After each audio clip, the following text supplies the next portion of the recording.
Séance du 1er décembre 2020, deuxième partie. Donc, nous sommes dans les dernières étapes, derniers moments de cette exploration de la distinction que fait Cournot entre nature et monde, exploration au terme de laquelle j'ai posé deux problèmes.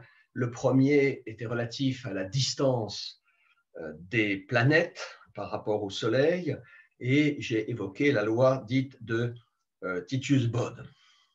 Le deuxième problème concerne non plus la structure, mais le devenir du système solaire. Il s'agit de se demander si nous pouvons avoir la connaissance, éventuellement la certitude, que le système que forment les planètes et le Soleil autour duquel ces planètes sont en mouvement de rotation elliptique, si ce système présente à long terme une stabilité ou si au contraire on doit craindre qu'il ne soit menacé par une instabilité conduisant à sa destruction.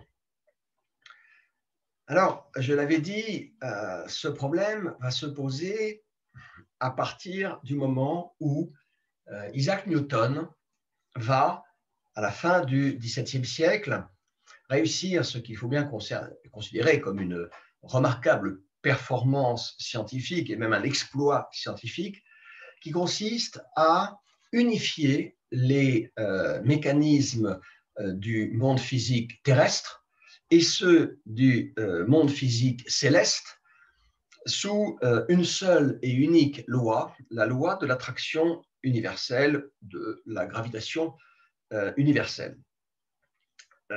L'exploit de Newton va consister à comprendre les trois lois de Kepler à partir de cette seule et unique loi, de ce seul et unique principe de l'attraction universelle.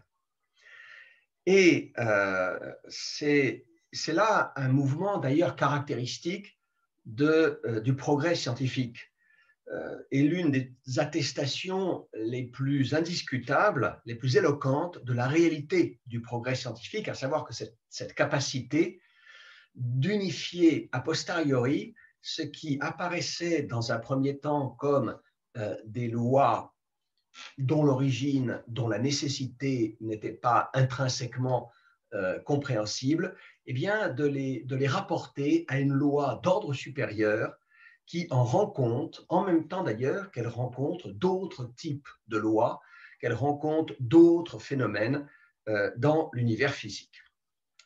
Alors, qu'est-ce qui change avec Newton? Eh bien, ceci que les lois de Kepler valent de manière parfaitement exacte, de façon tout à fait rigoureuse, pour n'importe quel système d'objets formant un couple dans lequel l'un est en rotation autour de l'autre.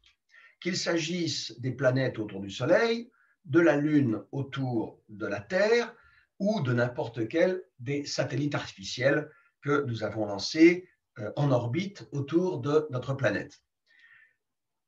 Tous ces phénomènes obéissent aux lois de Kepler, et tant qu'on en considère un isolément, à l'état séparé, eh bien, on peut être assuré qu'il obéit de manière tout à fait exacte aux lois de Kepler et qu'il continuera d'y obéir et par conséquent de présenter les mêmes mouvements aussi longtemps que durera ce système, potentiellement jusqu'à l'infinité des temps. Seulement, nous savons que chacune des planètes en rotation autour du Soleil a pour voisine d'autres planètes, les planètes qu'on va appeler inférieures, celles qui tournent autour du Soleil plus près de l'astre central, et les planètes qu'on appelle par convention supérieure, planètes situées au-delà, plus loin du Soleil. Pour la Terre, la première planète inférieure est Vénus et la première planète supérieure est Mars. Or, la proximité de chacune des planètes avec les autres planètes. Alors, cette proximité est évidemment constamment variable, puisque toutes les planètes tournent autour du Soleil en décrivant des mouvements elliptiques. Mais cette proximité de chacune des planètes avec d'autres planètes, soit avec les plus proches, soit même avec les plus éloignées, va déterminer des perturbations dans le mouvement de la planète en question. Puisque ce que dit la loi de la gravitation universelle de Newton, c'est que tous les corps dans l'univers, tous les corps massifs dans l'univers, sans exception, interagissent sur le mode de l'attraction gravitationnelle. Ce qui veut dire que, par exemple, la chaise sur laquelle vous êtes assis interagit de façon gravitationnelle avec la chaise sur laquelle moi je suis assis. C'est-à-dire que l'une attire l'autre. Eh bien, de la même façon, n'importe quel ours polaire qui se balade sur la banquise de l'Arctique attire, par exemple, n'importe quel objet posé dans votre environnement immédiat. De la même façon que les pommes sont attirées par la Terre. Et il faut ajouter que la Terre est attirée par n'importe quelle pomme sur un pommier ou en chute libre en direction du sol. Parce qu'il ne faut pas dire, au terme de la loi newtonienne de l'attraction, que tel corps attire un autre. En général, on dit que le plus gros attire le plus petit et on se représente la Terre comme attirant la pomme, ce qui est une erreur. La bonne manière de dire est de parler d'une interaction entre les deux corps et qui n'en privilégie aucun. Simplement l'un est plus massif que l'autre, ce qui veut dire que le déplacement s'effectue de manière plus sensible du côté de l'objet le moins massif par rapport à l'objet le plus massif. Mais tous les corps s'attirent les uns les autres dans l'univers en vertu de cette loi. Et un corps très éloigné peut exercer une attraction très importante du fait de sa masse, puisque la loi de la gravitation universelle dit que que les corps s'attirent en raison, c'est-à-dire proportionnellement à leur masse, en raison de leur masse, et en raison inverse du carré de la distance qui les sépare. Ce qui veut dire que deux objets, même peu massifs, très proches l'un de l'autre, vont s'attirer de façon plus sensible, tandis que des objets très éloignés, mais plus massifs, vont également s'attirer du fait de la grandeur de leur masse. Donc, à chaque instant, dans son mouvement autour du Soleil, chaque planète se trouve déviée dans sa trajectoire par l'influence gravitationnelle des autres planètes, y compris d'ailleurs de son propre satellite si elle en a. Un pour la Terre, la Lune, et plusieurs, voire beaucoup plus pour d'autres planètes comme par exemple Jupiter qui en comporte plusieurs dizaines. Alors, ce qui change avec Newton, c'est qu'il est impossible de considérer, par exemple, le système Terre-Soleil comme un système isolé. On ne peut considérer que l'ensemble du système, au sein duquel, bien sûr, chacune des planètes, si l'on veut, obéit aux lois de Kepler, mais est en même temps empêchée d'y obéir rigoureusement par le fait que sa trajectoire est constamment déviée par rapport à ce que prévoit la loi de Kepler du fait de l'influence gravitationnelle des autres planètes. Ça, c'est d'ailleurs une situation absolument générale. Il n'y a dans la nature nulle part aucun phénomène qui obéisse exactement à ce qu'on appelle les lois physiques ou les lois de la nature, qui ne valent que pour un système isolé, ne subissant aucune action extérieure. C'est une situation idéale, c'est un cas idéal, celui dans lequel se situe l'énoncé de la loi physique en question, mais qui n'est jamais dans la nature, concrètement réalisé. Ce qui veut dire qu'une loi naturelle, un phénomène naturel obéit à une loi, ça n'existe pas. C'est une abstraction. Mais attention, c'est une abstraction et on ne peut en déduire que ça n'existe pas qu'en un certain sens. Car évidemment, la loi de la gravitation universelle, les lois de Kepler, ça existe au sens où ça a une réalité effective. Et donc, ce qu'il est impossible de dire a priori, ce qu'il est impossible d'anticiper, c'est le cours lointain à long terme de ce système, du système solaire, dans la mesure où chacun des éléments qui le constituent est susceptible de dévier plus ou moins gravement des mouvements que prévoient les lois qui organisent le comportement de ce système. Cela veut dire qu'il est impossible d'affirmer qu'à la longue, au bout du compte, qu'à la longue, le système ne finisse pas par dériver, par dérailler, et qu'il ne puisse pas se provoquer, se passer des catastrophes. Qu'est-ce qui peut arriver comme catastrophe? Eh bien, ceci, par exemple, que du fait de leur interaction gravitationnelle, deux planètes se précipitent l'une sur l'autre si elles venaient à passer trop près l'une de l'autre. Qu'une planète vienne à tomber sur le Soleil. Ou bien, au contraire, qu'une planète s'éloignant du fait de l'influence gravitationnelle d'une autre un peu trop du Soleil s'échappe de l'orbite solaire et s'en aille vivre vers ces nouvelles aventures ailleurs que dans le système solaire. Et donc, dès le XVIIIe siècle, on s'est penché sur la question de savoir quel pourrait bien être le devenir de ce système et son devenir à long terme, et par conséquent, le devenir de notre espèce emportée par le mouvement de la Terre autour du Soleil.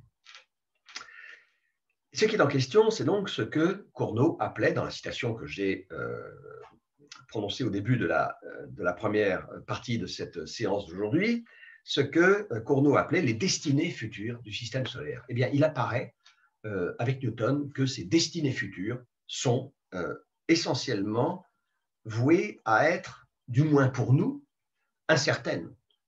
En tout cas, extrêmement difficiles à prévoir. Ça, c'est évidemment un problème qui se pose au point de vue que Cournot appelle cosmologique, c'est-à-dire au point de vue du devenir général de l'univers. Et c'est un problème qui se pose sous cet aspect du monde, mais qui en même temps ne peut être analysé qu'en partant du point de vue de la nature, c'est-à-dire des lois, en l'occurrence ici la loi de l'attraction universelle, qui sont à l'œuvre dans ces processus. Alors, pour traiter ce problème, on ne peut pas se contenter, à l'époque du moins où il se pose avec Newton, on ne peut pas se contenter de le traiter en termes purement physiques, en termes de mécanique céleste, donc en termes strictement scientifiques. Newton fait intervenir dans cette question des considérations de nature théologique. En effet, Newton est tout à fait persuadé qu'un système aussi bien agencé que le système solaire ne peut exister que parce qu'il a été créé par une intelligence supérieure. Il écrit ceci: cet arrangement admirable du Soleil, des planètes et des comètes ne peut être que l'ouvrage d'un être tout-puissant et intelligent. Et cette phrase, il ne l'écrit pas comme ça en passant. Ce n'est pas une phrase qu'on trouve, par exemple, dans une lettre qui appartiendrait à la correspondance privée de Newton. Non, il l'écrit dans son grand ouvrage scientifique, Les principes mathématiques de philosophie naturelle. Il l'écrit dans un passage intitulé Scolie générale, des principes mathématiques de philosophie naturelle. Donc, c'est pour Newton une proposition tout à fait essentielle. Et il n'y a rien à l'époque de Newton de particulièrement choquant à mêler ainsi des considérations strictement scientifiques, de mécanique céleste, je disais tout à l'heure, et de métaphysique ou de théologie. Newton est parfaitement convaincu de la valeur de cet argument qui existe depuis l'Antiquité et qui est toujours d'ailleurs utilisé aujourd'hui dans certains discours religieux ou théologiques. Cet argument qui consiste à dire que l'ordre de l'univers, l'ordre du monde, son agencement, son arrangement, comme dit Newton, son organisation est quelque chose de trop bien conçu, de trop perfectionné, de trop parfait pour pouvoir être expliqué par le seul jeu des forces naturelles aveugles.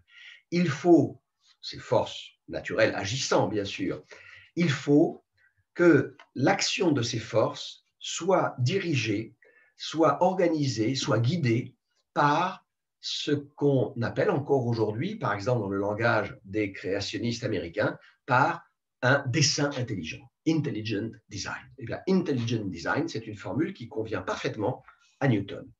Alors, il se trouve qu'aujourd'hui, le discours de l'intelligent design, le discours reposant sur cet argument qu'on appelle argument téléologique, ce qui veut dire finaliste, parce que télos en grec, c'est la fin, au sens de but. Eh bien, il se trouve que cet argument téléologique, cet argument finaliste, aujourd'hui est beaucoup plus utilisé dans la biologie à partir de considérations venues du monde vivant que de phénomènes astronomiques. Mais à l'époque de Newton, c'est, je dirais, l'astronomie qui tient la corde dans ce genre de questionnement théologique. On admire, et en effet, c'est quelque chose qui apparaît de façon immédiate et évidente, on admire l'admirable régularité, constance des phénomènes célestes. C'est certainement ce qu'on a remarqué en premier. Et il est assez nouveau à l'époque de Newton de commencer à se poser la question de savoir si cet ordre magnifique, d'une régularité impressionnante, ne serait pas finalement moins stable et donc moins admirable peut-être qu'on l'avait pensé au premier abord. Alors Newton, convaincu que ce système planétaire dont nous faisons partie a été pensé et créé par une intelligence divine, ne peut évidemment pas imaginer qu'il soit exposé au risque de dériver vers on ne sait quel chaos, éventuellement vers la destruction. Car, comme je viens de le dire, le destin de ce système est lié à celui de cette espèce très particulière, qui n'est même pas d'ailleurs à l'époque considérée comme une espèce à proprement parler, c'est-à-dire une espèce biologique. Mais le destin du système solaire est lié à celui de cette espèce très particulière, de ce genre humain que Dieu a mis là. Et si Dieu a mis l'homme sur la Terre, s'il a créé le système solaire, s'il a créé le monde, l'univers tout entier, la Terre et l'humanité, c'est qui plus est, Dieu se donne la peine de s'incarner dans cette humanité. Ce n'est certainement pas pour la laisser se perdre dans une catastrophe à l'échelle cosmique. Et donc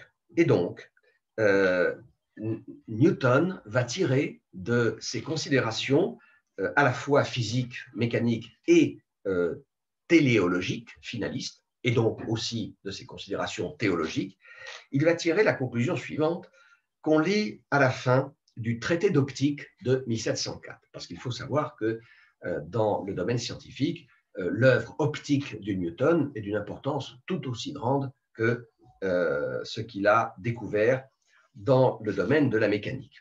Il écrit ceci donc.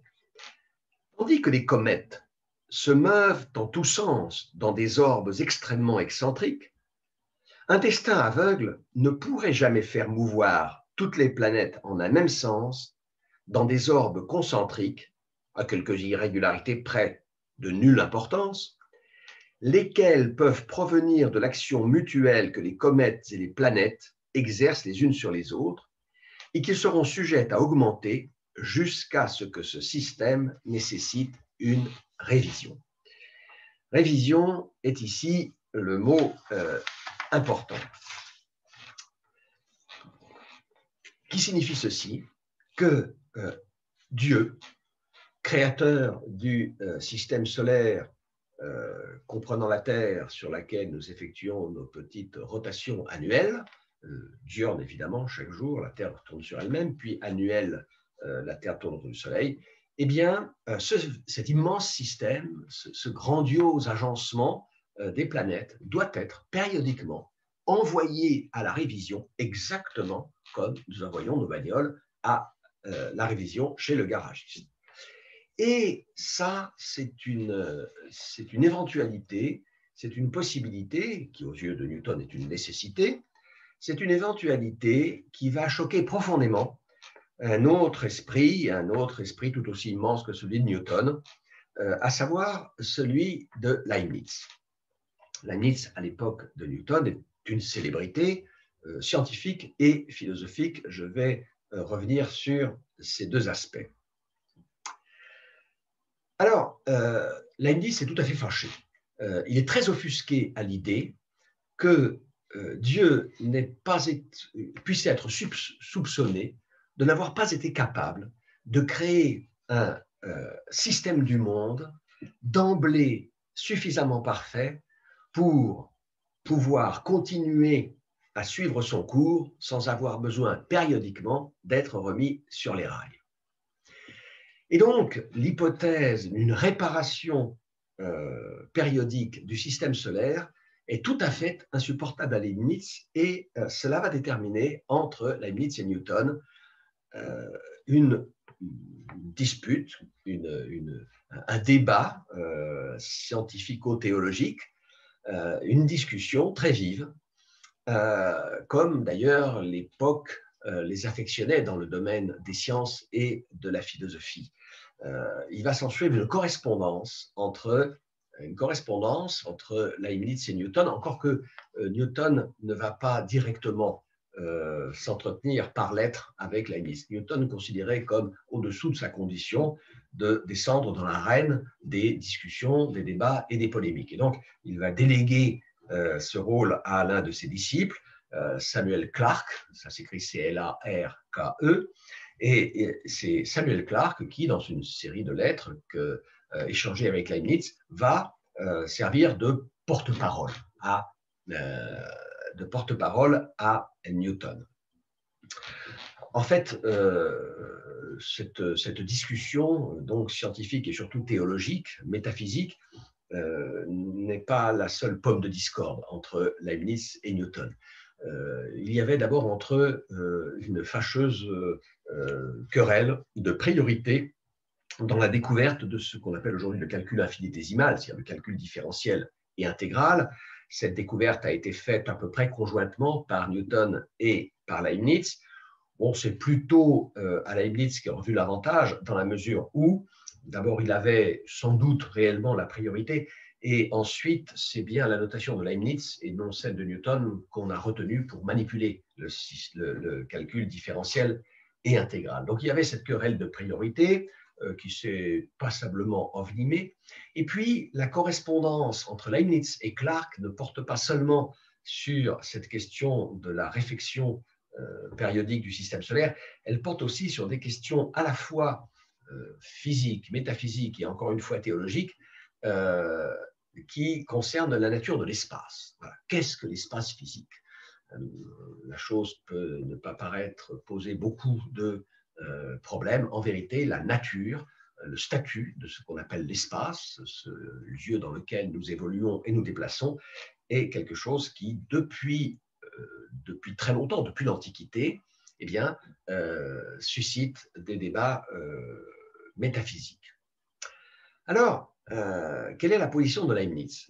Leibniz considérait que l'inutilité de l'hypothèse newtonienne d'un Dieu réparant périodiquement sa propre création, l'inutilité de cette hypothèse pouvait être établie indépendamment même de quelques raisonnements physiques, de quelques calculs de mécanique que ce soit, pouvait être établie métaphysiquement, sur le plan purement philosophique, si vous voulez. Alors, bon, je vais résumer les choses à très grands traits parce que ici, il faudrait entrer dans des considérations assez compliquées que d'ailleurs connaissent ceux qui avaient suivi il y a maintenant d'assez longues années le cours que j'avais fait au lycée Théophile Gautier sur la notion de possible, cours durant lequel j'avais assez longuement développé les thèses et l'exposition du système métaphysique de Leibniz. C'est quelque chose de passionnant d'ailleurs, mais enfin, ce n'est pas aujourd'hui ici directement le sujet. Alors, résumons. Pour Leibniz, les choses se présentent de la façon suivante. Le monde a bien sûr été créé par Dieu, mais avant d'être créé, il a fait l'objet d'une série d'opérations successives. La première consiste dans la conception par l'entendement de Dieu, par l'intelligence divine, de la totalité des mondes qu'il était possible de créer. Il y a des mondes qui n'est pas possible de créer. Il n'est pas possible de créer un monde dans lequel la somme des trois angles du triangle ne soit pas égale à 2 droits. Il y a des philosophes pour qui c'est possible. Pour Descartes, c'est possible. Descartes aurait pu créer un monde dans lequel les mathématiques, la logique soient différentes. Le Dieu de Descartes est plus libre, si vous voulez, que celui de Leibniz. Mais le Dieu de Leibniz, lui, il est, on va dire, prisonnier, si c'est être emprisonné, mais enfin, il est tributaire, en particulier, des lois logiques et de l'ordre mathématique. Et donc, il ne peut pas créer n'importe quel monde. Il ne peut pas créer un monde, par exemple, dans lequel j'existe et dans lequel je n'existe pas.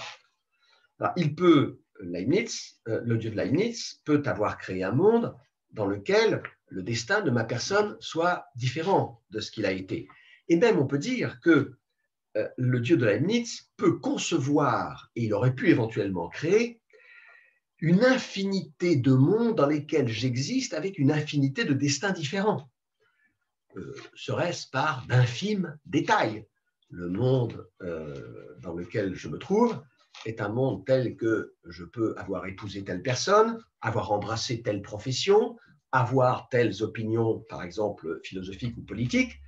J'aurais pu en avoir d'autres, j'aurais pu épouser quelqu'un d'autre, et puis j'aurais pu ne pas avoir sur la fesse droite le petit grain de beauté que j'y ai. Eh bien, qu'est-ce qu'a fait le Dieu de Leibniz? Il a conçu dans son entendement infini, évidemment il faut que l'entendement soit infini, mais ça, pour Dieu, ça ne présente pas de difficulté, dans son entendement infini, le Dieu de Leibniz a conçu la totalité de tous les mondes possibles dans toute l'étendue de leur devenir ultérieur.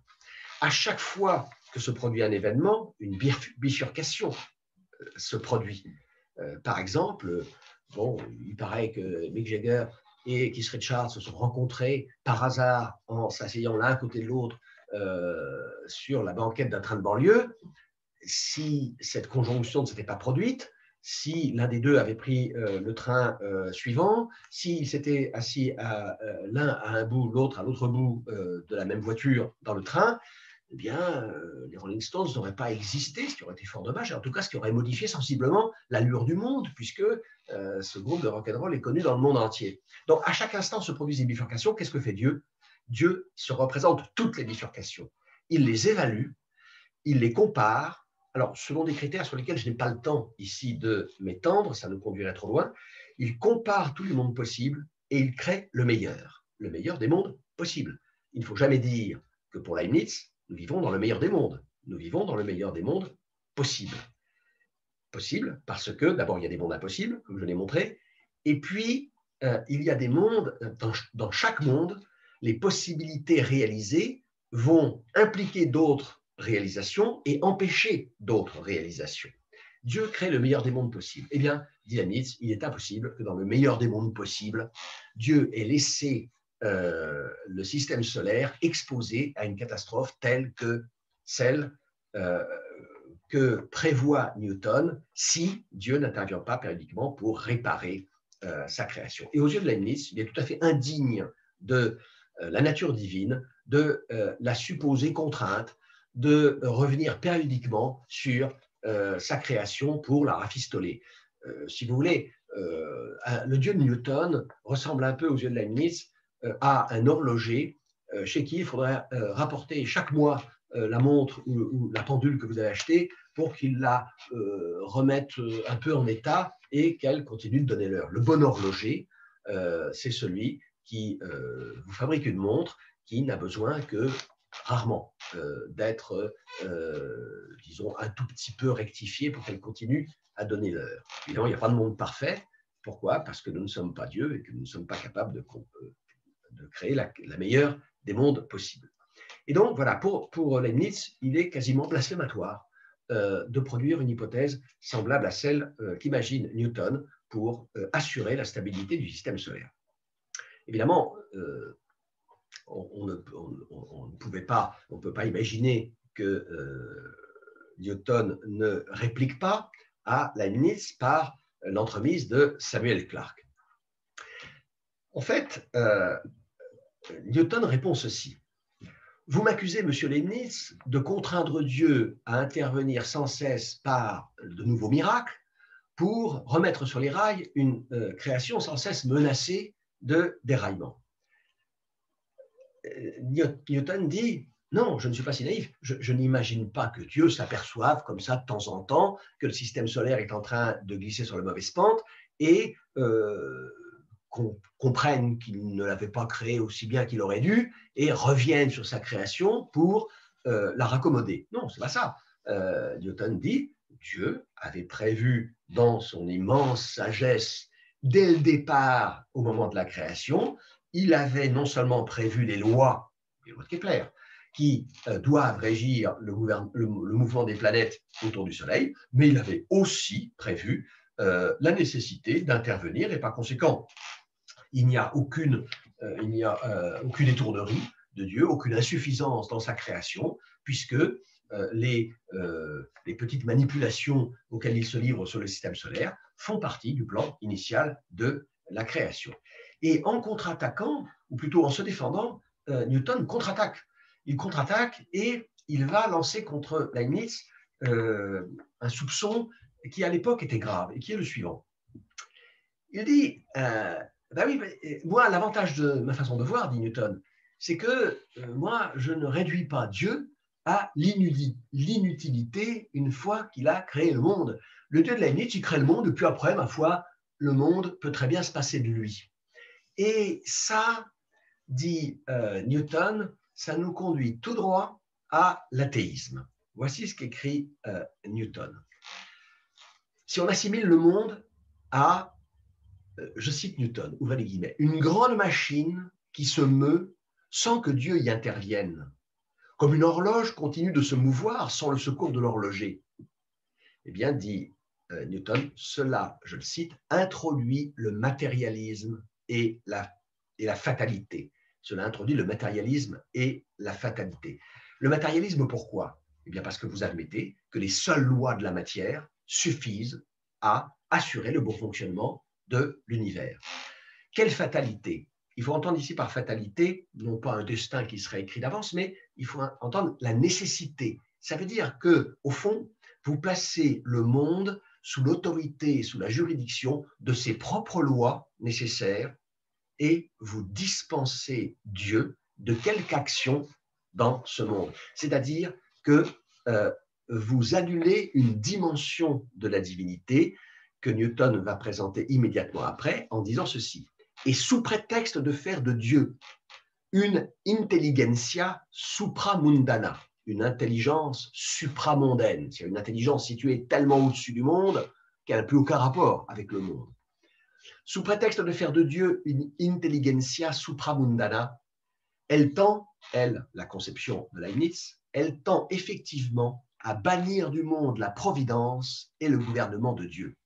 Voilà ce que Leibniz passe par-dessus bord. Il garde la création, mais il renonce à la providence, c'est-à-dire au gouvernement de Dieu. Dieu ne gouverne plus le monde. Et Newton choisit la métaphore suivante pour décrire la position de Leibniz en affirmant ceci. Celui qui prétendrait, je cite Newton, que dans un royaume, les choses peuvent aller parfaitement bien sans que le roi s'en mêle. Ce qui est à peu près ce que dit Leibniz pour le système solaire. Celui qui prétendrait que dans un royaume, les choses peuvent aller parfaitement bien sans que le roi s'en mêle, eh bien celui-là, dit Newton, pourrait à bon droit, alors je cite Newton à nouveau, être soupçonné de n'être pas fâché de se passer du roi. Au fond, voilà, vous êtes accusé d'athéisme. Et ici, il faut faire une petite parenthèse pour dire que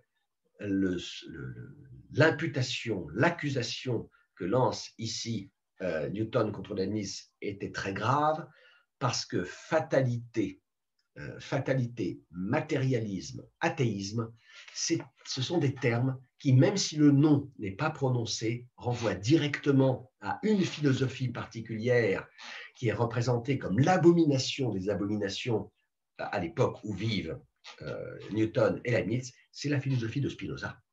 Au fond, Leibniz est accusé par Newton, sinon d'être spinoziste, du moins de tenir pour une conception qui conduit tout droit au spinozisme.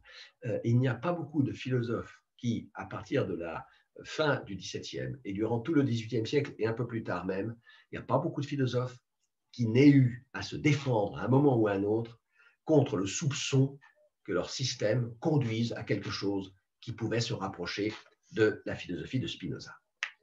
Alors, Leibniz, évidemment, va répliquer en disant « Mais non, pas du tout, du tout, du tout, je ne veux pas du tout que le monde se passe de Dieu. Je le veux tellement peu que j'affirme, et c'est ce qu'affirmait Descartes aussi, que le monde a besoin de la création continue de Dieu. Dieu ne se contente pas de le créer une fois, de créer une fois le meilleur des mondes possibles. Il ne s'en tient pas là, il fait beaucoup plus. Qu'est-ce que fait Dieu? Dieu va plus loin, Dieu crée à chaque instant le monde. Il le crée, il le conserve en permanence. Je cite Leibniz, les substances créées dépendent de Dieu, qui les conserve et même qui les produit continuellement par une manière d'émanation, comme nous produisons nos pensées. Le monde émane en permanence de Dieu. Et Dieu est dans le même rapport au monde créé que nous avec nos pensées. Nous les produisons spontanément. Il a une autre métaphore à propos des substances qui constituent le monde. Leibniz dit, elles naissent, pour ainsi dire, par des fulgurations continuelles de la divinité, de moment en moment. De moment en moment, Dieu jette le monde comme Zeus jetait la foudre, si vous voulez. Eh bien, le monde résulte d'un processus de fulguration permanente de toutes choses par Dieu. De sorte que, et je cite à nouveau Leibniz, Dieu conserve toujours toutes les choses, elles ne sauraient subsister sans lui. Voilà. Les choses ne dureraient pas un instant de plus si Dieu ne les maintenait, ne les soutenait à chaque instant dans l'existence. Et la préordination divine, la préconception du monde par Dieu s'accorde bien mieux au principe de la sagesse et de la puissance du Créateur que toute autre conception. Si vous voulez, on peut dire que Dieu a d'excellentes raisons qui tiennent à sa nature même de faire que son action sur le monde s'exerce sur le mode des causes naturelles, des lois de Kepler et des lois de Newton. Dieu a d'excellentes raisons que sa création passe par ces lois plutôt que par des interventions ponctuelles miraculeuses. Des interventions ponctuelles miraculeuses, il y en a, dit Leibniz, il y en a, Dieu en fait, mais elles doivent rester exceptionnelles, elles doivent rester rares. Il y en a, par exemple, c'est un miracle qui fait que le corps du Christ se trouve dans les substances de la communion. Cette transsubstantiation est un miracle, c'est un miracle, mais il faut que les miracles soient rares, exceptionnels, et qui ne servent jamais à pourvoir, comme dit Leibniz, aux besoins de la nature. Alors, j'en ai terminé avec l'exposition de cette polémique entre Leibniz et Newton par Samuel Clarke interposé, et la prochaine fois, je m'intéresserai